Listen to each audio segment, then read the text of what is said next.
Brandeis is located in Waltham, Mass. That's just outside of Boston. We have a 250-acre campus, about 100 buildings on campus.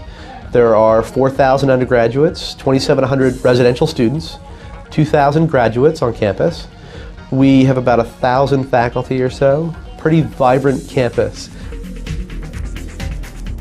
We are kind of on a rocky hill that shields actually a lot of the cell phone signals from reaching some of our dorms. You'll often see students outside the dormitories with their cell phones because they can't get a signal inside. I think Virginia Tech certainly highlighted the need for an effective communication system on campus.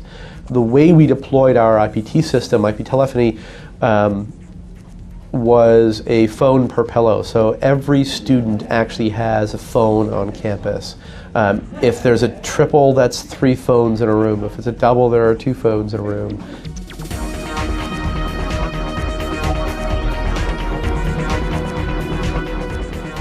We looked at InformaCast since day one. It was pretty much one of the early selling points of the voice over IP system.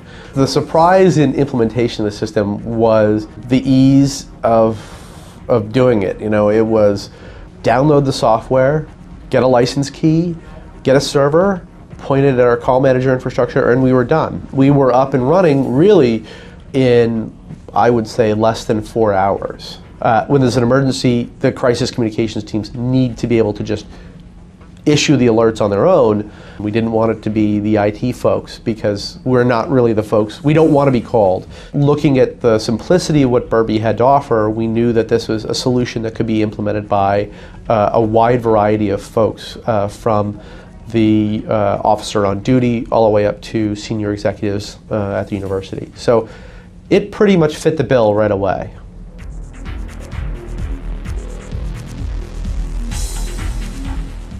When a lot of initial reports for Virginia Tech were coming out, they had indicated that that was the solution of choice, PA systems. If you had a PA, you were in good shape.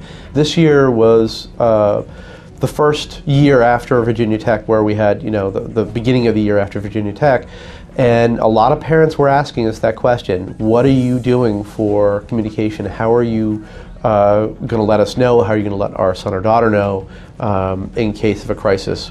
What are the mechanisms do you have?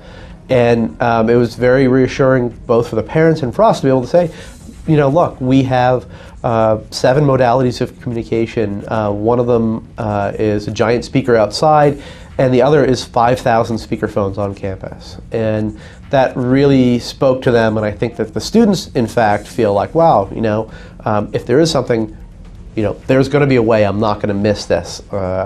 They're going to find me somehow. There's one of 7 ways they can reach me, and I'm going to get the message. It continues to offer us new ideas and venues as to how we can expand our communications options. We're looking at doing IP speakers deployed throughout public locations campus to continue to expand our reach. We needed to send a building-specific alert. We can do that.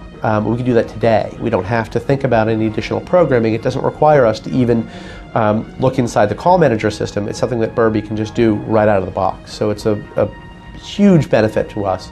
And if we ever needed to have building-specific announcements, the system's capable of doing that.